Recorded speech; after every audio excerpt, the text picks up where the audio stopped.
Then the Pharisees and the Sadducees and some of the scribes came together to him, having come from Jerusalem. Now when they saw some of his disciples eat bread with delight, that is, with unwashed hands, they found fault. For the Pharisees and all the Jews do not eat unless they wash their hands in a special way, holding the tradition of the elders. When they came from the marketplace, they do not eat unless they wash. And there are many other things which they have received and hold, like the washing of cups, pitchers, copper vessels, and couches. And then the Pharisees and the scribes asked him, why do your disciples do not walk according to the tradition of the elders, but eat bread with unwashed hands? He answered and said to them, well did Isaiah prophesy of you, hypocrites, as it is written, this people honors me with their lips, but their heart is far from me.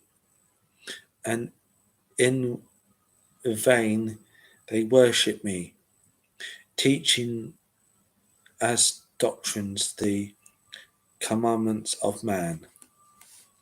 For laying aside the commandment of God, you hold the tradition of man, the washing of the pitchers and cups, and many other such things you do. He said to them, all too well, you reject the commandment of God that you may keep your tradition.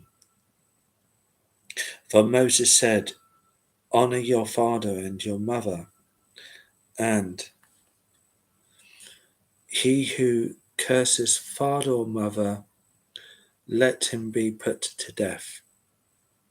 But you say, if a man says to his father or mother, whatever profit you might have received from me is a combine, that is a gift to God, then you no longer let him do anything for his father or his mother, making the word of God of no effect, although your tradition which you have handed down, and many such things you do. When he had called all the multitude to himself, he said to them, hear me, everyone, and understand.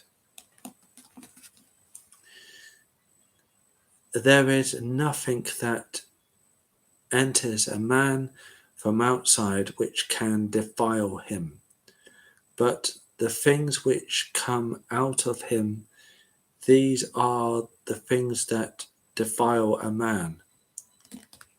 If anyone has ears to hear, let him hear. When he had entered a house, away from the crowd, his disciples asked him concerning the parable. So he said to them, are you thus without understanding? Also, do you not perceive that whatever enters a man from outside cannot defile him, because it does not enter his heart, but his stomach, and is ejected, thus purifying all foods. And he said, what comes out of a man, that defiles a man. For from within, out of the heart of a man,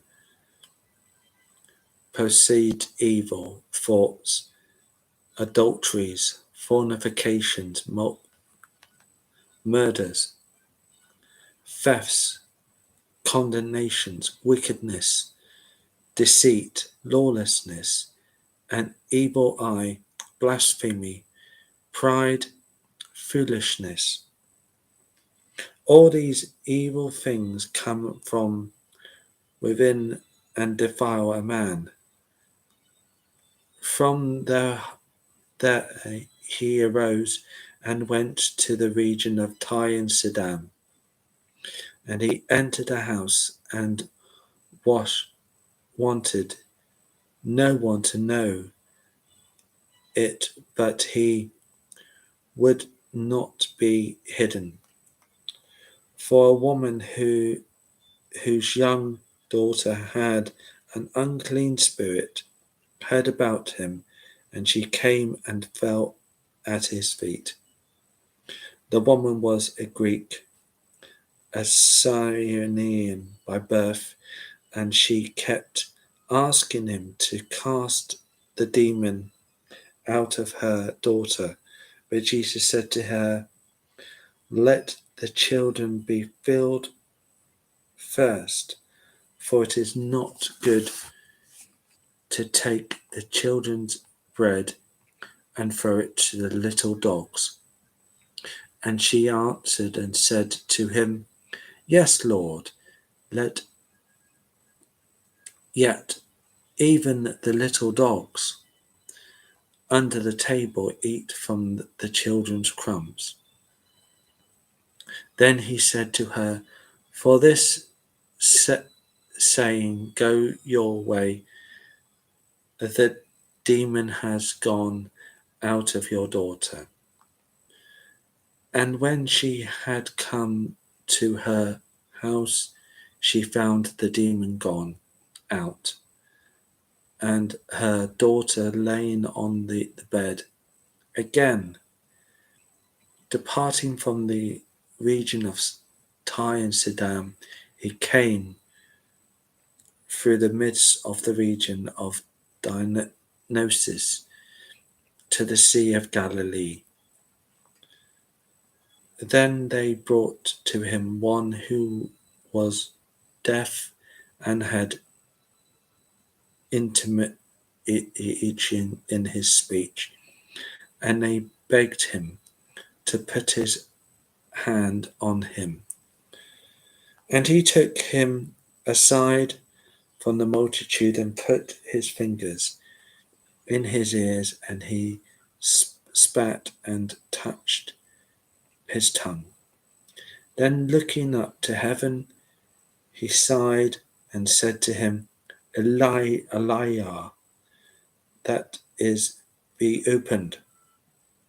Immediately his ears were opened, and the impediments of his tongue was loosened, and he spoke plainly.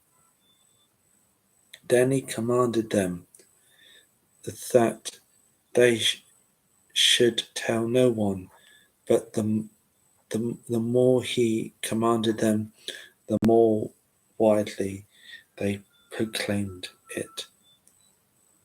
And they were astonished beyond measure, saying, he has done all things well. He makes both the deaf to hear and the mute to speak.